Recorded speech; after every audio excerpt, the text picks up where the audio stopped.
Somos el grupo 6. Estamos conformados por Angosta Sebastián, Vaca Fernando, Valderrama Cristian, López Sonia, Tarifa Ariel. En esta presentación abordaremos el tema optimización de códigos intermedios y tabla de símbolos. Introducción. En general, el código intermedio generado por un compilador suele ser bastante ineficiente. Basta observar el código generado para la evaluación de una expresión para darse cuenta de este hecho. Por ejemplo, tenemos un código fuente, un código intermedio, de lo cual obtenemos un código mejorado. Observamos dos tipos de mejoras. La talla de código, que es el tamaño del código. El número de introducciones se deduce a la mitad y eficiencia en la ejecución. Hay dos asignaciones menos y una operación de menor coste. Optimización de código. La optimización del código es un proceso de transformación del código intermedio mediante el cual se consigue mejorar la velocidad de ejecución del mismo y reducir su tamaño. Es difícil obtener un código eficiente directamente. Mediante la optimización se pretende que el código final ejecutable sea más rápido y también que este código final ocupe menos espacio en memoria. Existen dos tipos de transformaciones de optimización de códigos intermedios. Entre ellas está la transformación independiente de la máquina, también las transformaciones dependientes de la máquina.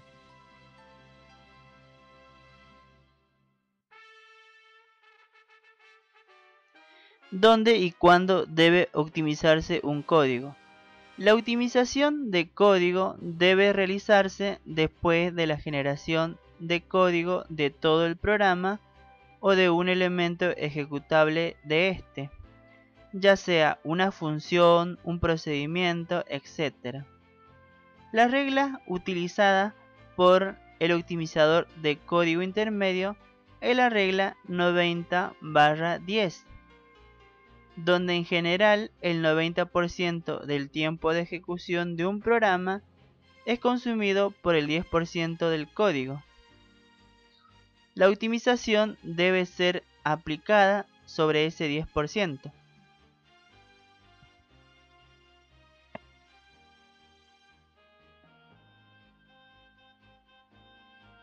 Ahora vamos a hablar de las condiciones o criterios. El código optimizado se ha de comportar igual que el código de partida, excepto por ser más rápido o ocupar menos espacio.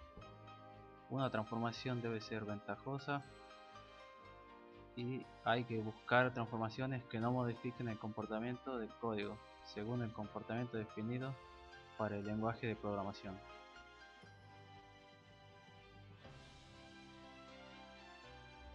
Por ejemplo, si no se ha definido el orden de evaluación de los operandos, la siguiente optimización es válida.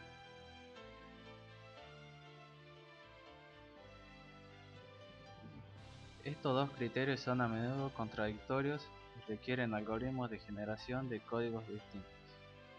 Sería más correcto hablar de mejora del código, puesto que en general no existen algoritmos que nos permitan obtener el programa equivalente más pequeño o más rápido, y por lo tanto no podemos decir que estamos obteniendo el código óptimo.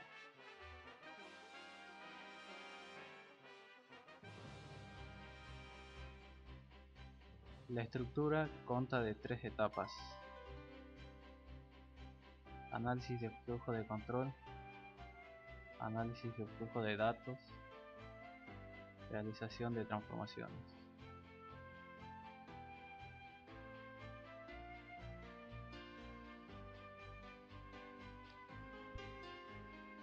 Bueno, ahora vamos a hablar de las características. Las operaciones necesarias para implantar construcciones de alto nivel se hacen explícitas en el código intermedio, de modo que es posible optimizarlas. El código intermedio puede ser independiente de la máquina objeto, de modo que el optimizador no cambia mucho si el generador de código se sustituye. Los programas se representan mediante grafos de flujo en el que los nodos indican bloques básicos y las aristas el flujo de control.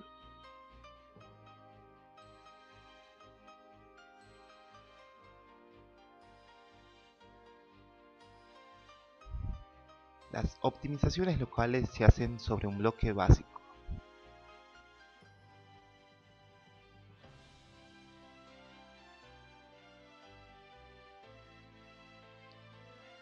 Un bloque básico es un fragmento de código que tiene una única entrada y salida, y cuyas instrucciones se ejecutan secuencialmente. La idea del bloque básico es encontrar partes del programa cuyo análisis necesario para la optimización sea lo más simple posible.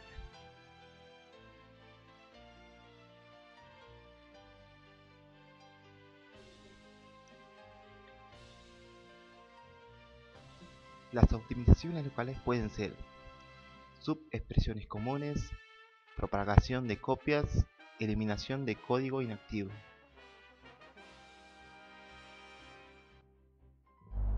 Subexpresiones comunes. Una ocurrencia de una expresión E se denomina subexpresión común si E ha sido previamente calculada y los valores de las variables dentro de E no han cambiado desde el cálculo anterior. Se puede evitar esto recalculando la expresión si el valor fue calculado previamente.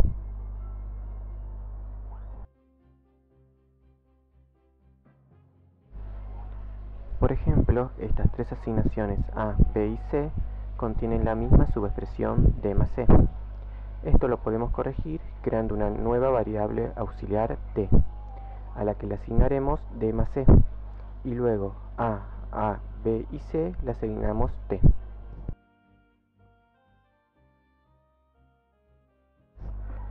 Propagación de copias. Concierne a las asignaciones de la forma en que G le asignó F, llamadas proposiciones de copias o simplemente copias. La idea en que se basa esta transformación de propagación de copias es utilizar a G por F, siempre que sea posible después de esta proposición de copia asignarle G de F.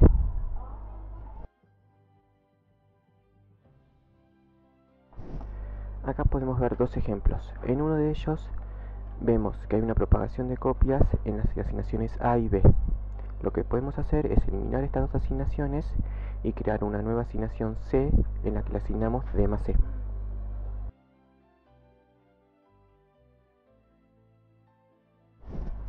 Eliminación de código inactivo. Una variable está activa en un punto de un programa si su valor puede ser utilizado posteriormente. En caso contrario, está inactiva en ese punto. Una ventaja de la propagación de copias es que a menudo convierte la propagación de copia en código inactivo y luego puede ser eliminado.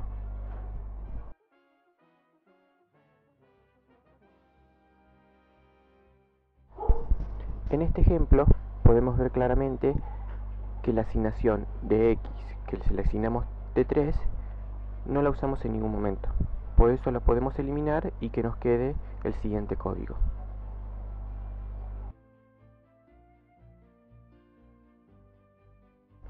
Optimización de bucles. Para optimizar los bucles usamos el traslado de código. Las transformaciones de traslado de código toman una expresión que produce el mismo resultado independiente del número de veces que ésta se ejecuta y lo ubica antes del bucle.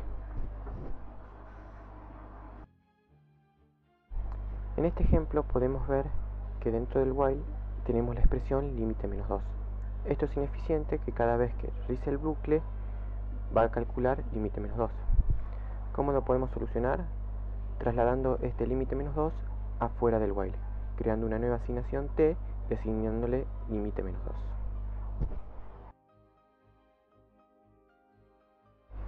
Reducción de intensidad. Las operaciones o expresiones tienen costo de tiempos asociados.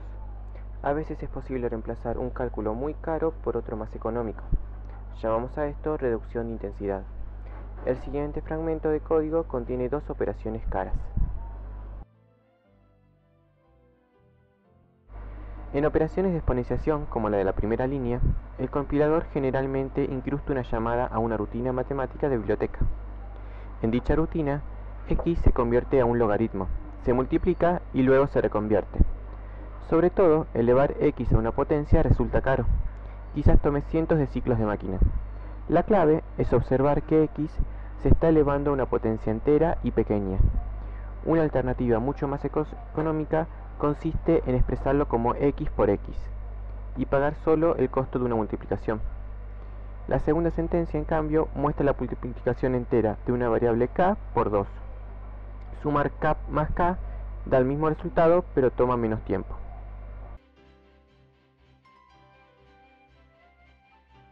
Tabla de símbolos. La tabla de símbolos es aquella que permite almacenar todos los nombres declarados en el programa y sus atributos, entre ellos tipo, valor, dirección, parámetros, etc. También se puede decir que la tabla de símbolos es aquella que se usa en las distintas fases del compilador.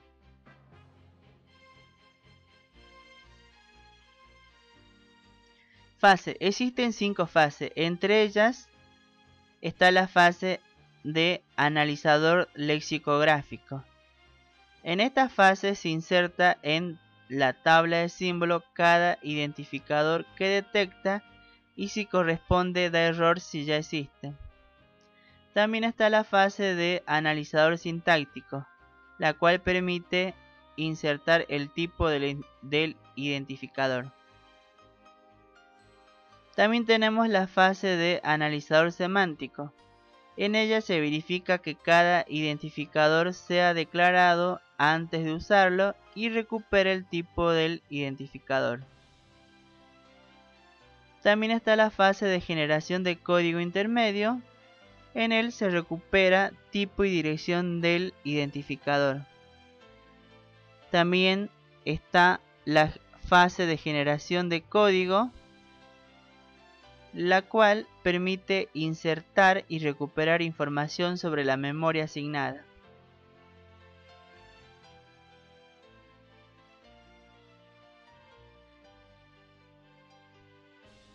La estructura de una tabla de símbolos puede ser de forma de lista, puede ser árbol o una tabla de Hamming.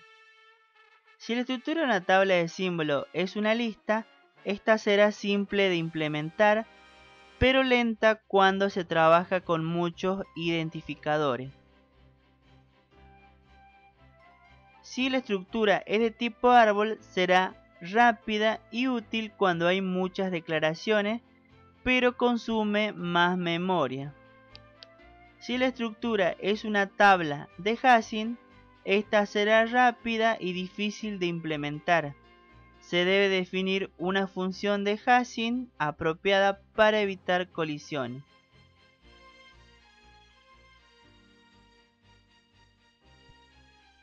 Contenido de una tabla de símbolos.